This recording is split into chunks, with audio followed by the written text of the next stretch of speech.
si on parlait. Trop longtemps qu'on se regarde. Si on parlait. C'est la peur qui nous retarde. En passant, on n'a pas trop à s'inquiéter parce que je pense qu'on parle suffisamment. Fort. De tout. Et de rien. Bref. Toujours les intros, toujours. Bienvenue dans le monde merveilleux des livres. Putain, Nous continue. vous retrouvons sur Passionate dans la rubrique lecture. Personne s'en serait douté. Pour la suite de Et soudain tout change. De Gilles. Ce petit Gilles. On a l'impression que ça c'est notre pote et tout. Pas du tout. Pas du Moi, tout. je me sens proche de lui, d'accord? Ouais, via Je ses l'ai livres. jamais reconnu. Je l'ai jamais reconnu. Je l'ai jamais connu et on s'est jamais rencontrés. Mais moi, je me sens proche de lui. Je pense que j'ai lu suffisamment de bouquins de lui pour avoir le droit de me sentir proche de lui. Non mais je pense que c'est pareil, hein. Pour moi une série ou un machin c'est pareil, tu te sens proche des personnages tu vois, alors que tu les connais pas techniquement, mais tu te sens proche d'eux. 4. Il y a quelque temps, il s'est passé un truc. Putain on a fait une intro d'une minute les gars, là c'est... il va neiger, voilà. On n'est pas obligé de faire des intros à rallonge à chaque fois. Je sais mais c'est tellement rare, hein.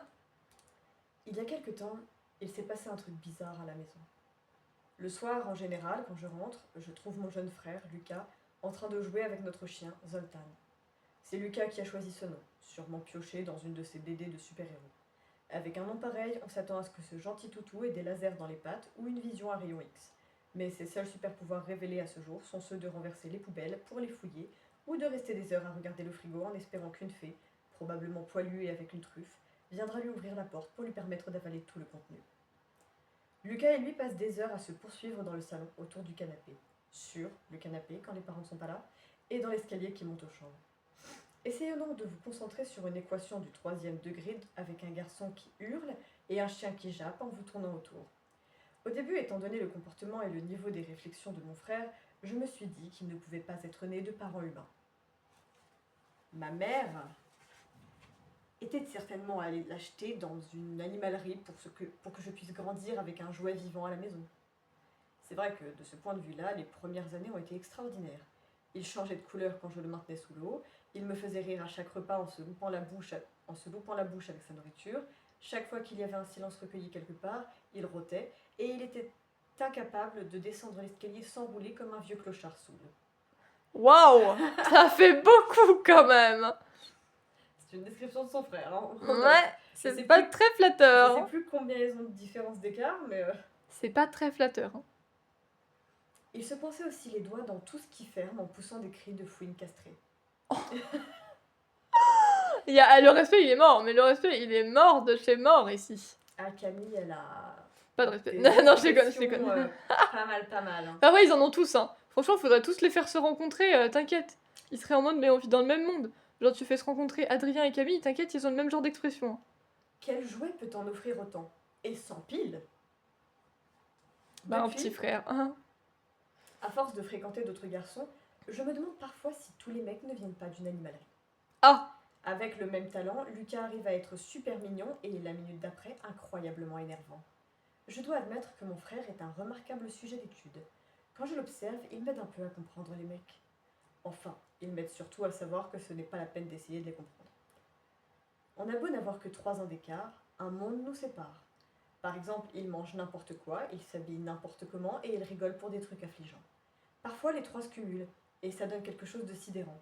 Il est devant la télé, à rire comme un débile, en mangeant des demi-plaques de chocolat tartiné de beurre, avec son t-shirt à l'envers. Et comme il a bon cœur, il partage avec le chien et avec le canapé. Mais il n'est pas stupide pour tout. Par exemple, l'autre soir, il a très vite compris que j'avais un problème à la fesse et, au sens propre comme au figuré, il n'a pas arrêté d'appuyer là où ça faisait mal. En novembre dernier, alors que mon père aidait un voisin à réparer son cabanon de jardin, derrière, coincé entre la clôture et la paroi, ils ont découvert une chatte, probablement sauvage, morte, à côté d'un de ses petits, mort également. Trop sympa. On n'avait pas besoin d'infos, Camille. Ça, c'est pas nécessaire, hein, tu sais. Mais un autre chaton était encore vivant. Il était tout maigre et ne miaulait même plus. Roulé en boule, ses pattes repliées, il était blotti contre le corps froid de sa Bah, mère. quand on parle de chat. Hi, you wanna come? C'est qui que je vois là? Yeah. Mais c'est mon papy. Hi. Oui, t'es gentil et t'es beau. Il est toujours là, le papy. Roulé en boule, ses pattes repliées, il était blotti contre le corps froid de sa mère. Tout le monde a trouvé ça très triste et chacun a expliqué pourquoi le pauvre avorton, étant donné son état lamentable, n'en avait sans doute plus pour longtemps. Il y a eu ceux qui ont dit que la nature était parfois cruelle mais qu'elle nous dépassait, d'autres qui ont décrété que c'était la faute à pas de chance, et j'ai aussi entendu la voisine d'en face déclarer que Dieu allait le rappeler à lui et qu'il irait au paradis des chats. Quand, une semaine plus tard, sa machine à laver a cramé et qu'elle s'est plainte à tout le quartier, j'aurais dû lui dire que c'était Dieu qui l'avait rappelé et qu'elle irait au paradis des machines à laver. Ils m'ont tous énervé. Moi, ce petit bout de chat m'a bouleversée. Les causes perdues sont ma spécialité. Alors que tout le monde était déjà passé à autre chose, je l'ai pris dans mes mains. Il était tout sale, je sentais ses os fragiles sous sa peau et, dans un miaulement à peine audible, il a ouvert ses petits yeux encore bleutés. Depuis combien de temps était-il là, abandonné à son sort? J'étais convaincue que l'avoir trouvé était une chance et que nous ne l'avions pas découvert pour le regarder crever. Si Dieu existe, je crois qu'il est plus du genre à orchestrer ce genre de rencontre plutôt qu'à rappeler les chats perdus à lui. J'espère qu'il a mieux à faire, sinon on a un vrai problème. Je suis désolée, j'ai des problèmes pour tourner les trucs.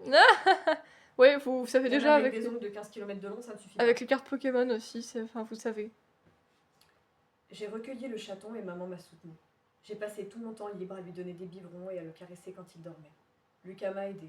C'est même la première fois que mon frère et moi faisions vraiment quelque chose ensemble. Il lui donnait des biberons sous le nez du chien qui essayait de lui lécher sa frimousse. Au bout de quelques jours, j'ai nettoyé le chaton et je lui ai donné un nom. Lucas voulait le baptiser Morpion, mais j'ai réussi à imposer Flocon. Il était tout léger et son poil, une fois propre, s'est révélé clair et vaguement angora. Pendant les semaines qui ont suivi, Flocon a repris des forces. Au bout d'un mois, il ressemblait à n'importe quel chaton. Se souvenait-il de ce qu'il avait vécu lors de ses premiers jours? En gardait-il une trace inconsciente au plus profond de lui? Était-ce normal pour lui parce qu'il n'avait rien connu d'autre?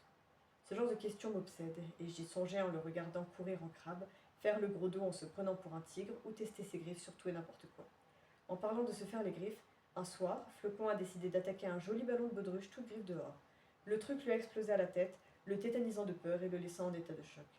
Pour une fois, j'ai dû rire aussi bêtement que Lucas qui, lui, s'est en plus roulé par terre. Flocon apprenait la vie. Ellipse, parce qu'il y a une séparation. Tu t'es... Eh ben non. C'est un lundi soir qu'il a ronronné pour la première fois. Je m'en souviens très bien. Maman parle souvent de ce que des parents ressentent lorsque leur enfant fait son premier sourire. Eh bien, je crois que j'ai mieux compris ce soir-là. Flocon était sur mes genoux.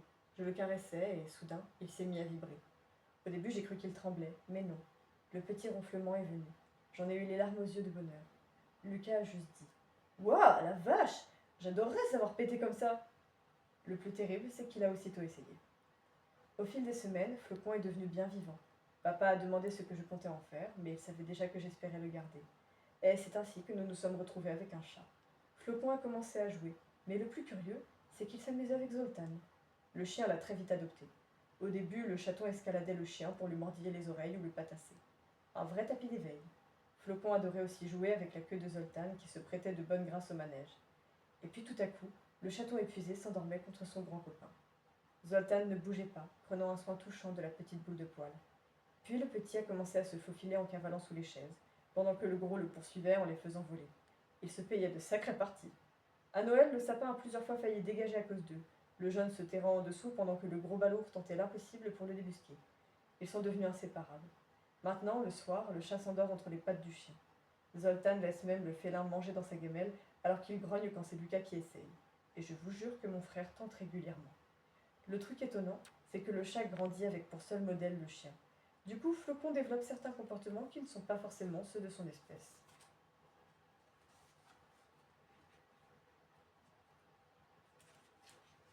Il miaule comme le chien aboie lorsque...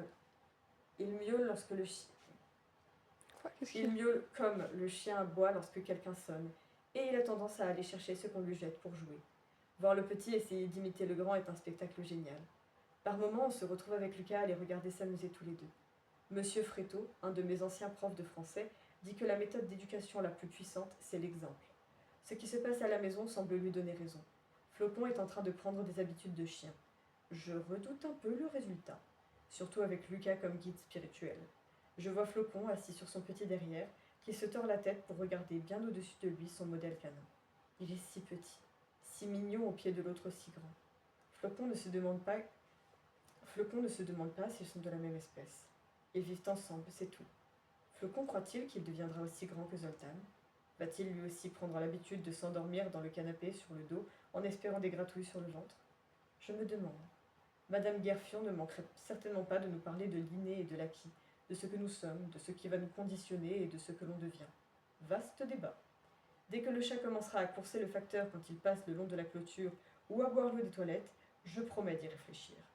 Mais pour le moment, voir ce petit bout de chat vivant et heureux me procure chaque jour assez de bonheur pour trouver ce monde finalement réussi. Dieu serait certainement d'accord avec moi, et que la machine à laver aille au diable.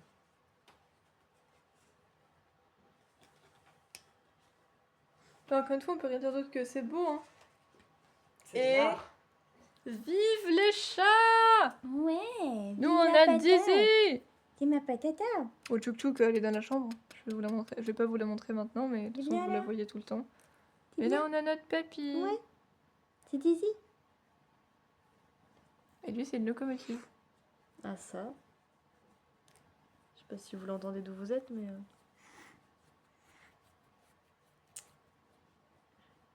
Qu'est-ce qu'il y a? T'es à l'aise? Regarde, c'est les abonnés. Il veut leur faire un câlin, lui. Câlin. Voilà, Dizzy vous aime. Papouille de patou. Et bien voilà, c'est tout pour cette semaine. On espère que ça vous a plu. N'hésitez pas à nous dire dans les commentaires ce que vous en avez pensé, aussi bien du chapitre en lui-même que... Oh, J'allais dire, tu parles du nez, mais... excusez-moi.